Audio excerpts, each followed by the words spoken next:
Olá, tudo bem? Espero que sim. A história de hoje que nós vamos contar se chama A Antiga Casa da Fazenda. Vamos lá? Nas férias, eu sempre vou para a fazenda do namorado da minha tia, lá em Minas Gerais.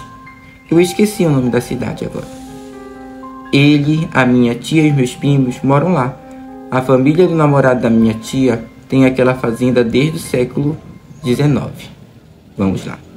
No verão passado eu tinha ido para lá, como de costume, só que dessa vez o meu espírito curioso e aventureiro de adolescente não se contentou em ficar somente na piscina e andar de cavalo. Eu queria sair e explorar a fazenda inteira. Depois de um tempo enchendo meu primo Alexandre, mais conhecido como Alex, com isso, ele finalmente concordou em ir junto comigo, já que além de eu não querer ir sozinha, não conhecia tão bem a região quanto ele. Nós saímos de manhã, um pouco depois do café, e fomos dar umas voltas. Quando estávamos um pouco longe da casa da fazenda, ele falou: "Já que você quer explorar, eu vou te levar para a antiga casa principal da fazenda." Quando ele falou aquilo, eu já sentia que eu ia encontrar muito mais do que eu queria lá. A casa antiga da fazenda ficava bem longe da outra, e nós levamos um bom tempo para chegar até lá. Quando chegamos lá, eu vi que a casa era bem velha. Ela não era tão grande, mas não era pequena. A porta estava destrancada, estava simplesmente encostada. Não era exatamente aquilo que eu tinha em mente quando eu falei que queria explorar a fazenda. Estava mais interessada em um rio, alguma cachoeira, algumas montanhas com uma vista bonita, ou até alguma caverna, mas era aquilo que eu tinha no momento. Nós entramos na casa e a primeira coisa que eu notei é que as paredes estavam completamente arranhadas, com umas manchas amarronzadas que pareciam sangue, mas poderia ser tinta vermelha também, apesar dos formatos delas serem bem estranhos. O meu primo falou que fazia tempo que ele não ia lá, mas que da última vez que ele foi, as paredes não estavam daquele jeito. Nós estávamos na casa principal, sendo que para a esquerda tinha uma passagem que levava para outra sala, a de jantar, e para a direita tinha um corredor que levava para os quartos. Da sala de jantar dava para ir sozinho, e de lá para fora da casa de novo pela porta dos fundos. Nós pegamos o corredor da direita para olhar os quartos. Haviam 4 quartos e um banheiro no total. O primeiro quarto estava normal, nada demais, só poeira. O segundo e o terceiro, a mesma coisa. Então fomos ver o quarto quarto, o maior de todos.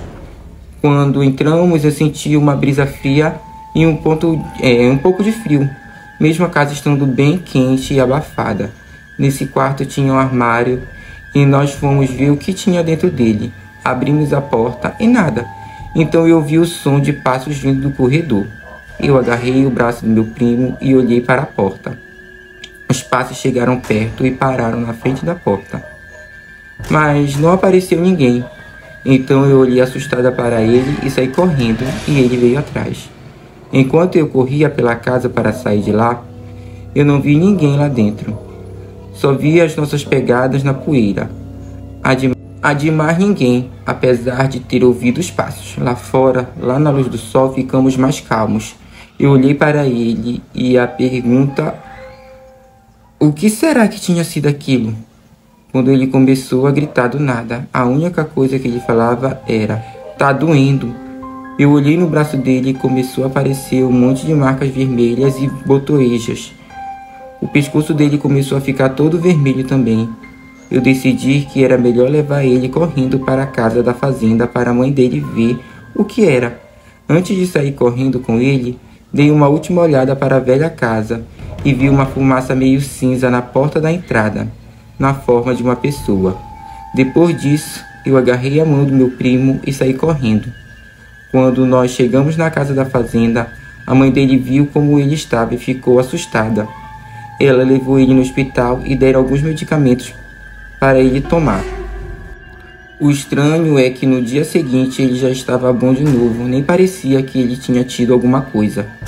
Ele me falou que aquela era a primeira vez que ele tinha entrado nos quartos da casa antiga, e que era a primeira vez que ele tinha uma reação alérgica lá, mesmo já tendo ido na casa.